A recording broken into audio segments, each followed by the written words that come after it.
It all started with a phone she didn't realize she'd left behind. That night, the kids were asleep, the house was quiet, and for once, Rachel, my wife, had gone to bed early after another long day at the hospital. At least, that's what she said. I'd been getting used to those late nights, the sudden shifts and unexpected emergencies that pulled her away more and more. I wasn't even thinking about her phone until I saw it, sitting on the kitchen counter, vibrating with a new message. Her phone was always glued to her. Always. It felt strange seeing it there, unattended, like a secret begging to be uncovered. I hesitated. Every part of me told me not to look. But then, there was the nagging voice, the one that had been growing louder over the past few months. The voice that noticed how Rachel had been laughing more at her phone than at home. How her excuses for staying late seemed thinner. How the hospital, once a place of exhaustion, seemed to energize her in ways I couldn't explain. Against my better judgment, I picked up the phone. It wasn't locked. That was my first clue that Rachel was getting careless. The screen glowed, showing a text from someone named Dan. My stomach dropped. I wasn't one to jump to conclusions, but there was something about the timing, the pattern of her distance. I tapped the message. Dan. Can't wait for Friday. Same time? You were incredible last night.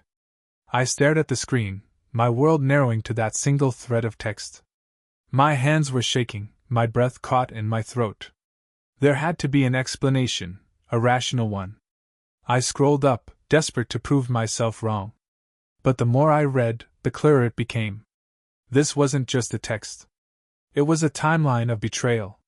She was meeting him at work. In the hospital.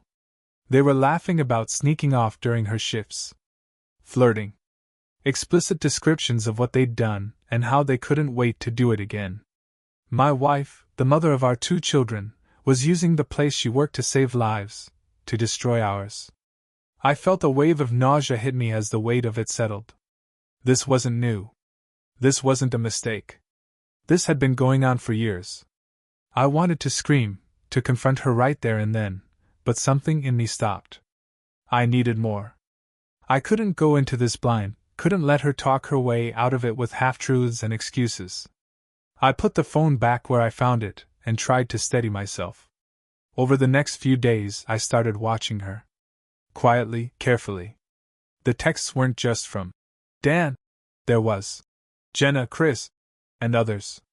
Some of them were her colleagues, but not all. One of the threads made my blood run cold, a patient she was clearly too close to. They spoke in code, but the implications were undeniable. It was worse than I could have imagined. But the breaking point, the thing that would forever change my life, came when I found out one of our children wasn't mine. And that was just the beginning. The text haunted me, but I still wasn't ready to confront Rachel. I needed solid proof, something no one could deny. That's when my thoughts turned to the kids. Mia, our eldest, had Rachel's sharp features and my dark eyes. But Daniel, our youngest, his sandy hair and lighter complexion had always seemed different. Innocent thoughts before, but now? Now they felt like pieces of a puzzle I couldn't ignore. The doubt consumed me. I couldn't stop wondering. Were both of them really mine? I decided to get answers. It wasn't a decision I made lightly, but the seed of doubt Rachel had planted with her betrayal wouldn't let me rest. One afternoon, while Rachel was at work, I took the kids to a nearby clinic. I told Mia it was just a routine checkup. The nurse swabbed us quickly, no questions asked. As we left, I told myself it was just paranoia, that the results would prove my fears unfounded. 3 days later, the email came. My heart pounded as I opened it, scrolling through the clinical jargon to the part that mattered most. Mia, paternity confirmed. Daniel, paternity excluded. I stared at the words, willing them to change, but they didn't. My vision blurred as I reread the results. Daniel wasn't mine. The son I'd held as a baby, the child I'd raised and loved, he wasn't mine. I sat there, numb, replaying every moment with Daniel. His smile, his laugh, the way he called me Dad. My world felt like it was crumbling. How could she do this to me? How could she lie about something so fundamental? One name burned in my mind: Dr. Hastings. Dr. Hastings was the chief doctor at Rachel's hospital. Charismatic, authoritative, and always just a little too friendly with Rachel. I had met him a few times at hospital events, and now the memory of his sly smiles made my stomach turn. That night, I waited until Rachel was asleep. Her old laptop was still in the office, forgotten but not secured. I opened it and started digging, combing through files, emails, and folders. Most of it was ordinary, until I found a folder labeled H. Inside were photos, videos, and messages that confirmed my worst fears. Hastings wasn't just her boss. He was her lover. And he wasn't just some fling, he was a central figure in her double life. One email stood out. Rachel, here's the confirmation you asked for. Don't worry, I'll handle everything. He doesn't need to know. I felt the rage rising in my chest. Hastings had known all along. Rachel had known. Together, they'd conspired to keep the truth from me. Daniel wasn't just another man's child, he was his child. I sat in the dark, trembling with fury. This wasn't just infidelity. It was betrayal at the deepest level. And they thought I'd never find out. But I did. And now, I needed to plan my revenge. I had the proof now, the paternity test, the photos, and the messages. But I wasn't ready to confront Rachel. Not yet. The anger inside me demanded action, but I needed to play it smart. A confrontation would give her the chance to twist the truth, to turn my rage into her defense. I couldn't let that happen. So, I put on a mask. When Rachel came home from work the next day, I kissed her on the cheek as usual. I helped her with dinner, laughed at the kids' jokes, and acted like nothing was wrong. Inside, I was boiling, but I forced myself to stay calm. I needed her to feel safe, to believe her lies were still intact. As the days went on, I started noticing things I hadn't before. Rachel's subtle glances at her phone when she thought I wasn't looking. Her excuses about late meetings, or emergency shifts. It was all so routine to her, as if she'd been living this double life for so long it had become second nature. Meanwhile, I began digging deeper into her world. I installed a small GPS tracker on her car and synced her phone's location to mine. It was easy, considering she trusted me so completely. The irony wasn't lost on me. The first few days of tracking her movements seemed harmless enough. Work, home, a quick trip to the grocery store. But then, one Thursday night, she told me she had a late shift. I nodded, kissed her goodbye, and watched her drive away. Her car didn't go to the hospital. I followed the blinking dot on my phone as it headed across town, stopping in front of an upscale apartment building. My chest tightened as I parked a few blocks away and waited. An hour passed. Then two. Finally, Rachel emerged from the building with Dr. Hastings. They didn't bother hiding it. He kissed her on the cheek, and she smiled at him the way she used to smile at me. I snapped photos from my car, my hands trembling with a mix of fury and heartbreak. This wasn't just an affair, it was an ongoing betrayal. A partnership. When Rachel got home that night, I was already in bed, pretending to be asleep. She slipped into the room quietly, careful not to wake me. But I was wide awake, my mind racing with plans. The next day, I started putting those plans into motion. Step 1 was to gather more evidence. I wanted to expose her in a way she couldn't deny. So, I installed hidden cameras in our home, one in the living room, one in the kitchen, and one in the garage. If Hastings ever set foot in my house, I'd catch him. Step 2 was to play the long game. I reached out to a friend of mine who worked in family law. Casually, I asked about custody arrangements, property rights, and strategies for collecting evidence of infidelity. My friend was surprised but didn't ask too many questions. By the end of our conversation, I had a solid understanding of how to protect myself, and the kids, when the time came. The hardest part was pretending everything was normal. I went to work, played with the kids, and smiled through the pain while Rachel carried on her charade. Every time she kissed me, every time she laughed at the dinner table, It felt like a dagger to the heart. But I kept my mask on. I wasn't just waiting for the perfect moment to confront her. I was planning something much bigger. A week later, I finally got the break I was looking for. Rachel had another late shift, and I tracked her car to the same apartment building. But this time, I didn't just take photos. I followed her inside. I stayed far enough back to avoid being seen, slipping into the building behind a group of residents.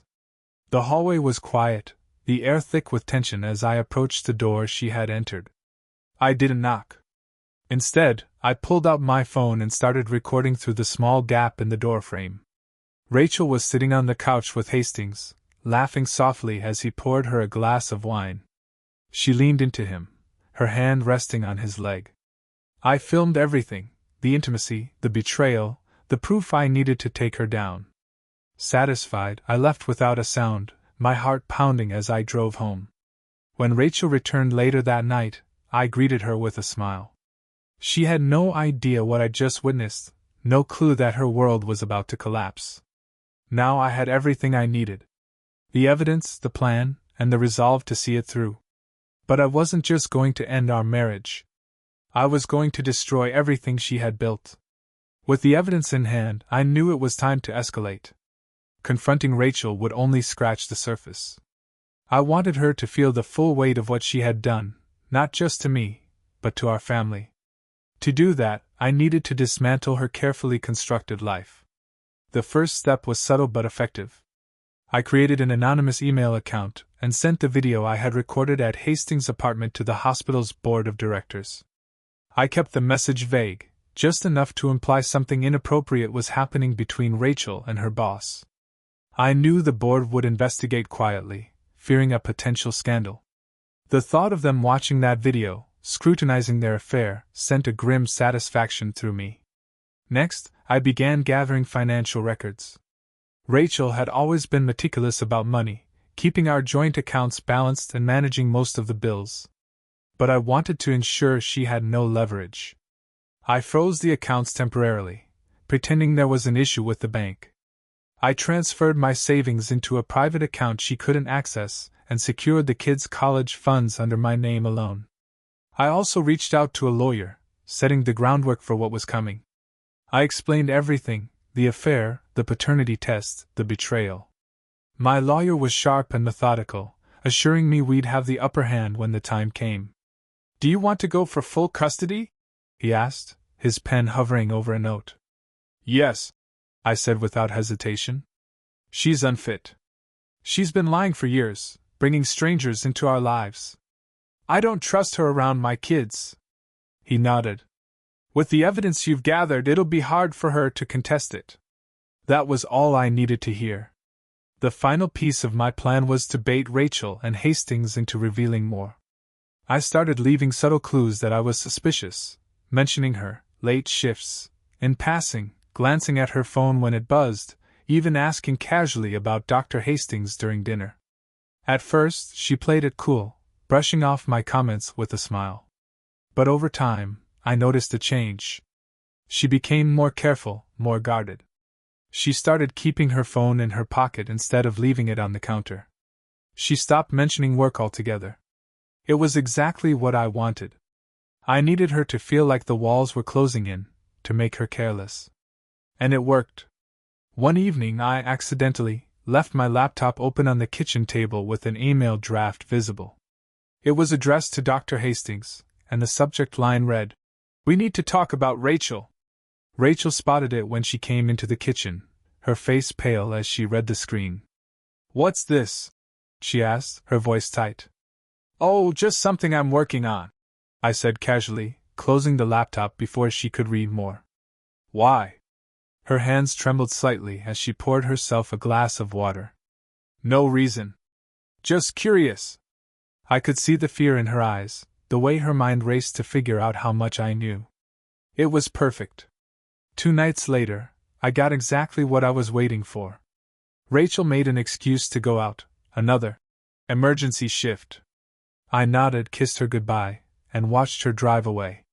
Instead of following her this time, I stayed home and reviewed the live feed from the hidden cameras. Sure enough, Hastings showed up an hour later, letting himself into my house like he owned the place. I watched as they sat in my living room, whispering urgently. Rachel was frantic, pacing back and forth while Hastings tried to calm her down. "Do you think he knows?"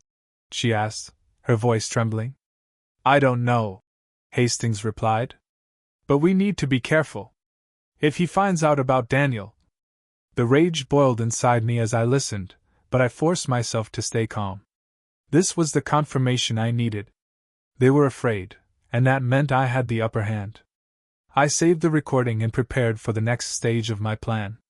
The next morning, I called Rachel's parents and asked them to take the kids for the weekend. "Rachel's been so busy at work," I lied. "I thought it would be nice for her to have some time to rest." They agreed immediately, thrilled to spend time with Mia and Daniel. I dropped the kids off that afternoon, kissed them goodbye, and promised I'd see them soon. As I drove back home, I felt a strange sense of calm. Everything was in place.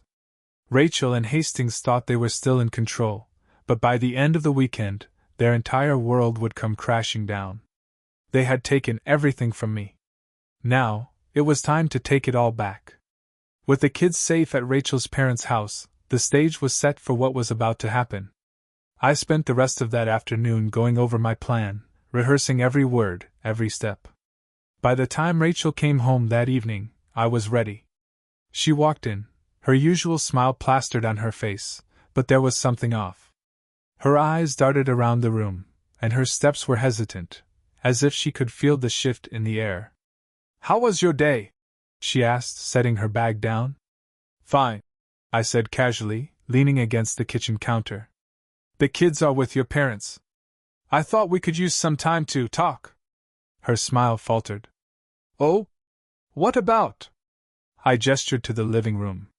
"Sit down." Rachel hesitated for a moment before sitting on the couch, her hands clasped tightly in her lap. I stayed standing, looming over her as I pulled my phone from my pocket. "I know, Rachel," I said, my voice cold and steady. She blinked, feigning confusion. "Know what?" I pressed play on the video, the one of her and Hastings in the apartment.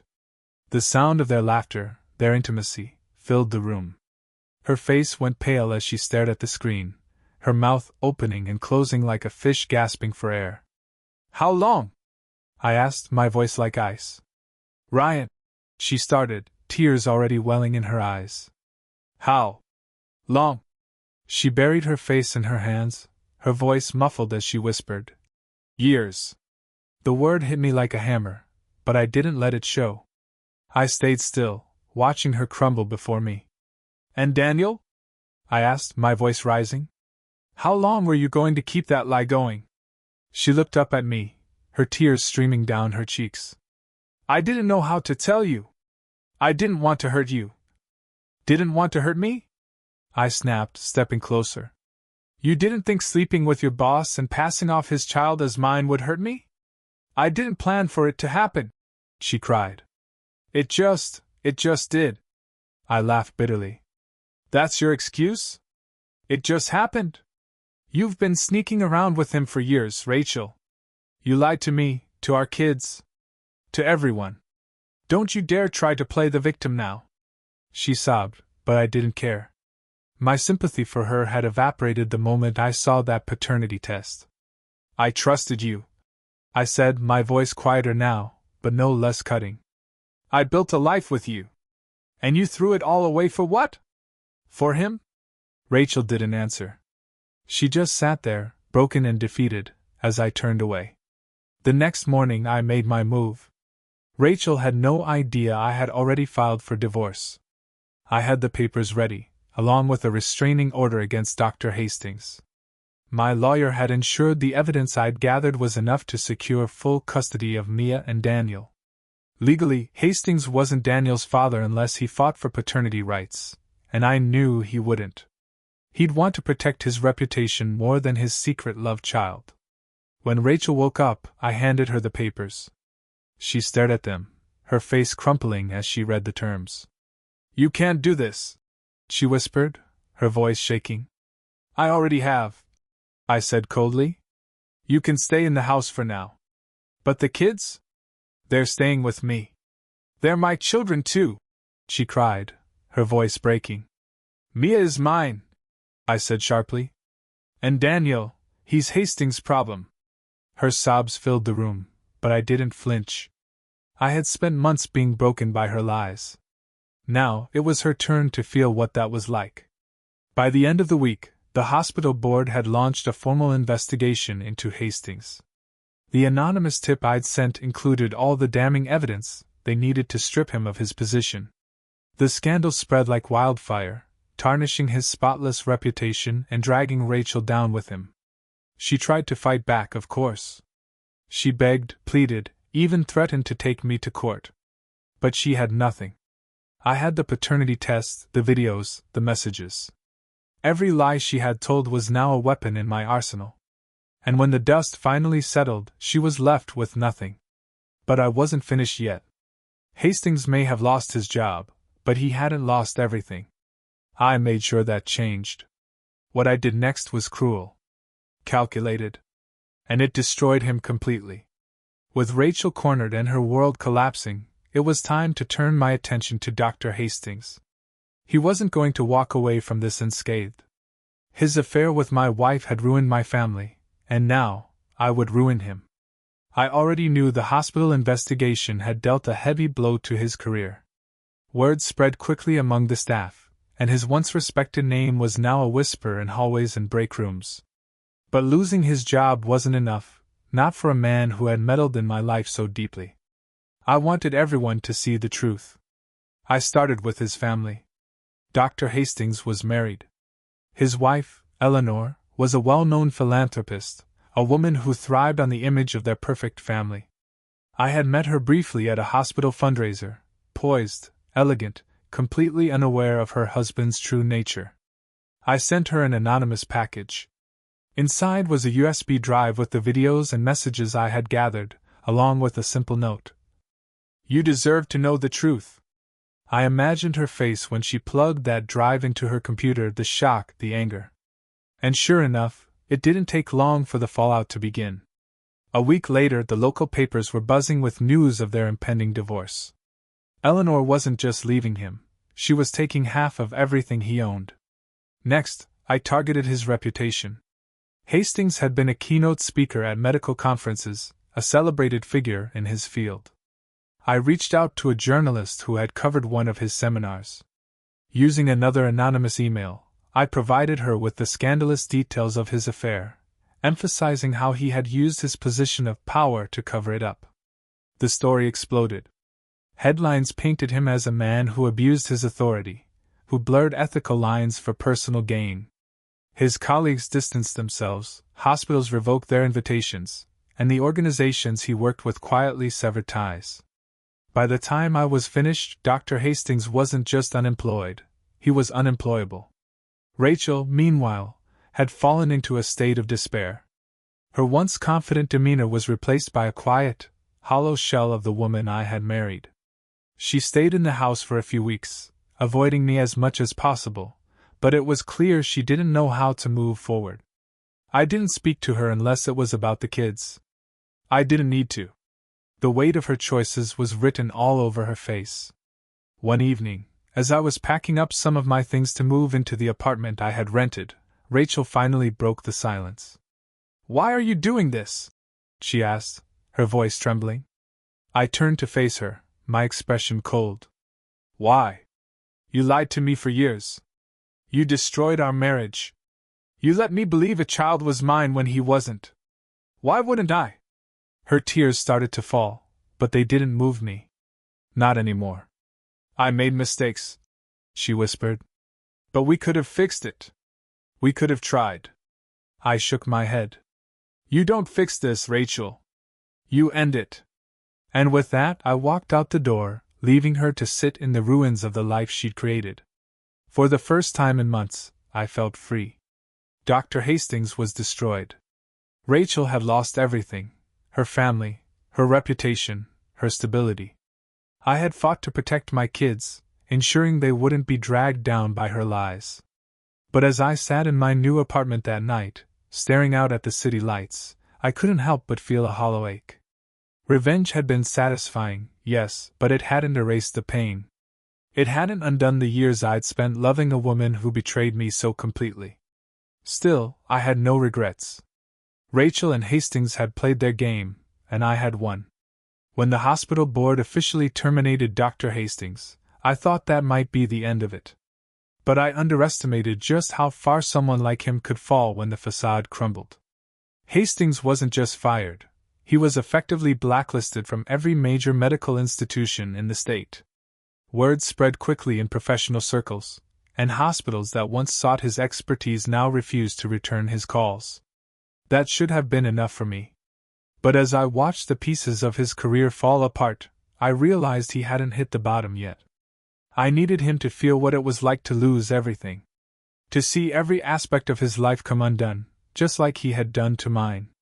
The next phase began with a carefully crafted whisper campaign.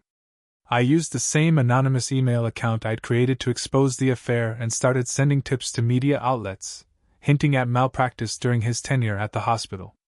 I didn't even have to fabricate much. Hastings had a long history of bending the rules, covering up mistakes, and pushing ethical boundaries. I gave the reporters just enough breadcrumbs to make them dig, and they didn't disappoint. Within weeks, a local news outlet published an investigative piece detailing allegations of patient mistreatment, falsified records, and a questionable incident involving experimental treatments. The reporters connected dots Hastings thought he had buried, and the fallout was immediate. Patients came forward, emboldened by the spotlight. Some shared their grievances publicly, others filed lawsuits. The hospital, desperate to distance itself from the scandal, released a statement denouncing Hastings and promising full cooperation with the investigation. It was brutal and public, everything he had worked for reduced to ash. But the real blow came when Eleanor, his wife, decided she had had enough. Eleanor had always presented herself as the perfect partner, the elegant philanthropist who supported her husband's career. But when the affair with Rachel made headlines, she shifted gears. Quietly at first, and then with precision. I didn't know much about Eleanor, but I knew enough to see she was a force of nature. I followed the news closely as details of their divorce leaked to the press. Eleanor wasn't just leaving him, she was dismantling him. She took the house, the cars, and half his assets. She hired an aggressive legal team to ensure she came out of the proceedings unscathed, and she got everything she wanted. When the dust settled, Hastings was left with little more than his name, and even that was tarnished. I thought I was done with him until the trial. One of the malpractice lawsuits against Hastings turned into a criminal investigation. A former patient accused him of coercing her into undergoing a risky procedure without proper consent. The case drew national attention, and Hastings became a symbol of everything wrong with the medical field. During the trial, the prosecution subpoenaed Rachel to testify about his character. Her connection to him, combined with the affair and the paternity cover-up, made her a key witness. I attended the trial, not out of sympathy, but because I wanted to see how far they would fall together. Rachel's testimony was damning. She admitted to their relationship, their lies, and the lengths Hastings went to protect his career. She painted him as manipulative, controlling, and morally bankrupt. For a moment, I almost felt sorry for her. Almost. When the verdict came down, guilty on multiple counts of misconduct and fraud, Hastings didn't just lose his license to practice medicine. He lost his freedom. The court sentenced him to several years in prison, citing the egregious nature of his actions and the harm he had caused to patients and their families. I thought that would be the end of it. But Hastings wasn't the kind of man to go quietly. About a month after the trial, I received a plain envelope in the mail. No return address. Inside was a photo of Hastings sitting at a dingy diner. Across from him sat Rachel. Both of them looked haggard, their faces drawn with exhaustion. There was no message, just a feeling that made the hair on the back of my neck stand on end. Were they plotting something? Rebuilding? Or was this simply a reminder that their stories weren't over? For a moment, I felt a flicker of unease. But then I shoved the photo into a drawer and slammed it shut. Let them stew in their misery. They couldn't hurt me or my kids anymore. Or so I thought. With Hastings in prison and Rachel's life in ruins, the storm seemed to have passed. I turned my attention to the future, my kids, my career, and finding stability again. Mia and Daniel adjusted well to our new routine. They stayed with me full-time, though Rachel had supervised visitation rights every other weekend. Those visits were stiff and awkward. Even the kids seemed to sense the gulf that had opened between us all. Daniel, too young to understand, still called her Mommy, with a smile. Mia, however, had grown quieter, more observant. She asked fewer questions but watched everything closely. As I settled into this new chapter, I focused on giving them the best life I could. I enrolled Mia in an advanced art program, something she had always been passionate about. For Daniel, it was soccer. Watching him run around the field with unbridled joy helped me forget, at least for a moment, the lingering resentment tied to his existence. He wasn't my biological child, but he was still my son. And I couldn't let Rachel or Hastings take that from him, or me. Just when I thought life was getting back on track, the envelope arrived. It was a thin manila envelope, slid under my apartment door late one night. Inside was another photo of Rachel and Hastings, sitting at the same rundown diner. But this time, there was more. A folded note, written in hastily scrawled handwriting, read, "Do you really think this is over?" A chill ran down my spine. What were they planning? Hastings was in prison, and Rachel barely had her life together. What could they possibly do now? I forwarded the note to my lawyer, who dismissed it as a desperate act. "They have no legal ground to stand on," he assured me. "You've already secured full custody and proven their dishonesty. Let them flail. It's all they have left." But I couldn't shake the unease. A week later, the first cracks appeared. I had dropped the kids off at school and was driving to work when I received a frantic call from the principal. "Mr. Ryan," she said, her voice tense. "A man came to the school this morning claiming to be Daniel's father. He insisted on taking him out of class." My blood ran cold. "What happened?" "The staff refused, of course, and we've called the police. But we thought you should know." I raced to the school, my mind spinning. When I arrived, I saw Hastings standing outside the school gates, arguing with two officers. He looked thinner, angrier, his clothes hanging loosely on his frame. I pulled into the parking lot and stormed out of my car. "What the hell do you think you're doing?" I demanded, my voice sharp. Hastings turned to me, his eyes bloodshot. "I have a right to see my son," he spat. "You have no rights," I shot back. "You gave that up the second you decided to cover this up. You're nothing to him." The officers stepped in, separating us before things escalated further. One officer turned to me. "Do you want to press charges for trespassing?" I hesitated, staring at Hastings. He was pathetic, a man reduced to desperation, clinging to the last shred of his pride. I shook my head. "Just get him out of here." The officers escorted him away, but the encounter left me shaken. Hastings wasn't going to give up easily, and the note now felt like more than an empty threat. That night, I decided to confront Rachel. I called her and asked her to meet me at a nearby park. She arrived looking worn, her once confident stride replaced by hesitant steps. "What's this about?" she asked, avoiding my gaze. "Hastings showed up at the school today," I said, cutting straight to the point. Her face paled. "What? Why? You tell me," I said coldly. "He's been sending me notes, trying to get to Daniel." "I thought you were done with him, Rachel. Or is this just another lie?" She shook her head, tears welling up in her eyes. "I haven't spoken to him in weeks. He blames me for everything, for losing his job, his reputation, his freedom. I swear, Ryan, I had no idea he'd do this." I studied her carefully, searching for any sign of deceit. For once, she seemed genuine, her fear palpable. "If you're lying to me, I'll find out," I said, my voice cold. "And if I do, you'll never see either of them again." She nodded, her tears spilling over. "I just want to see my kids," she whispered. "I don't want any more of this." I didn't respond. I simply turned and walked away, leaving her standing alone in the dark. The next few days were tense. I reinforced my security, installing cameras around my apartment and at the kids' school. I didn't want to take any chances. But as the days turned into weeks without another incident, the tension began to ease. Mia started asking about seeing her mother again. "I miss her, Dad," she said one night, her voice small. "I know," I replied, pulling her into a hug. "I'll think about it." It wasn't easy, but I arranged another supervised visit. Watching Rachel interact with the kids was bittersweet.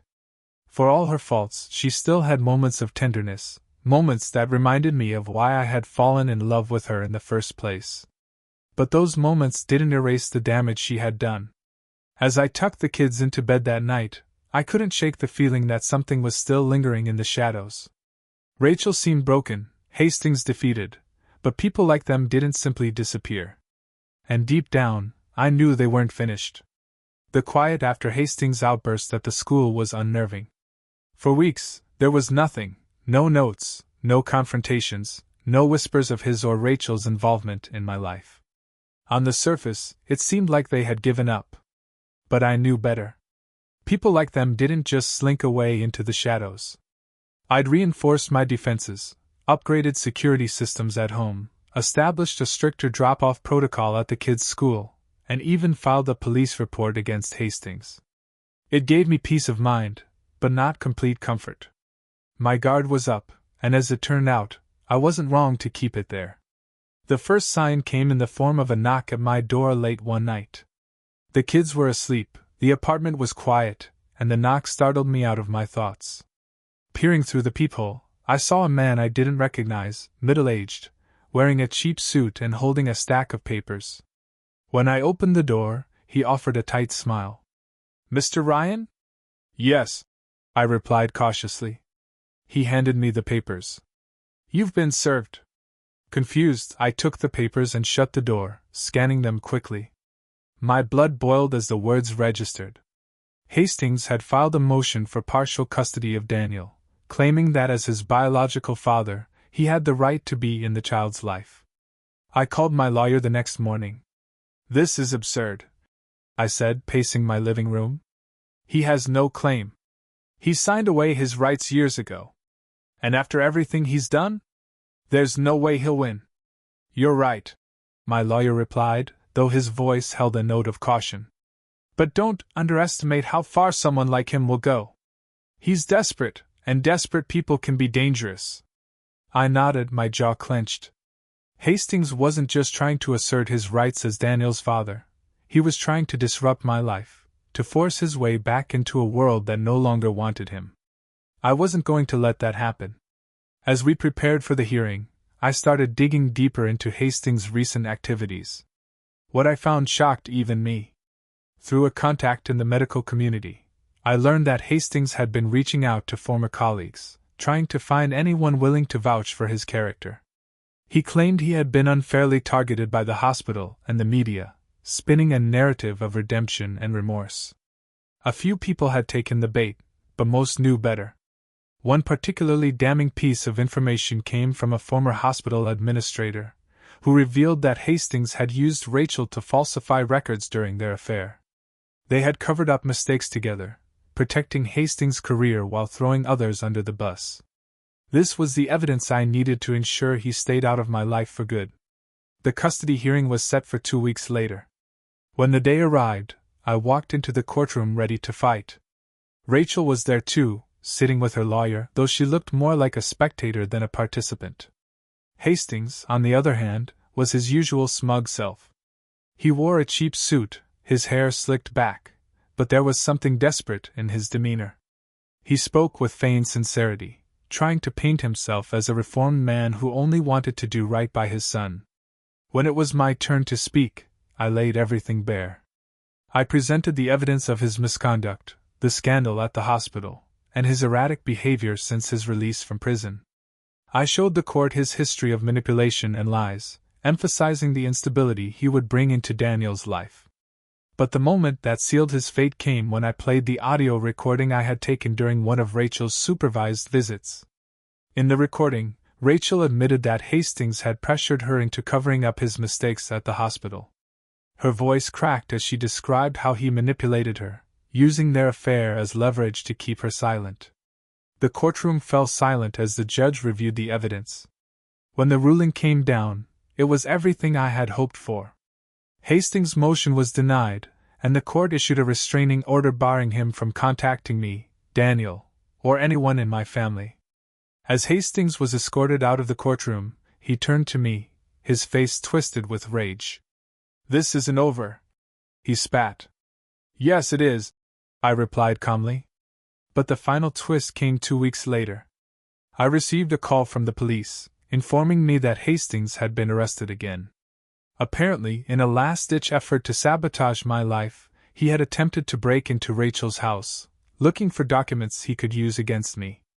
When the police arrived, they found him ranting incoherently, his desperation finally consuming him. Rachel, for all her faults, cooperated fully with the authorities. She even reached out to me afterward, her voice hesitant.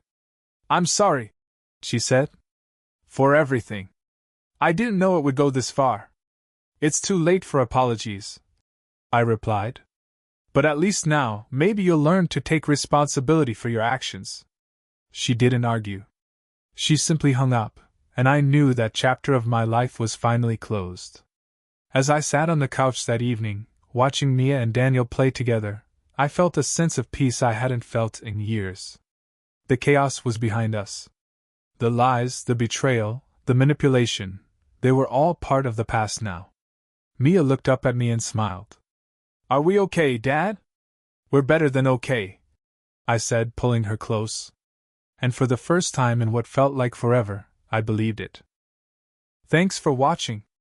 If you enjoyed it, hit like and leave a comment with your favorite part.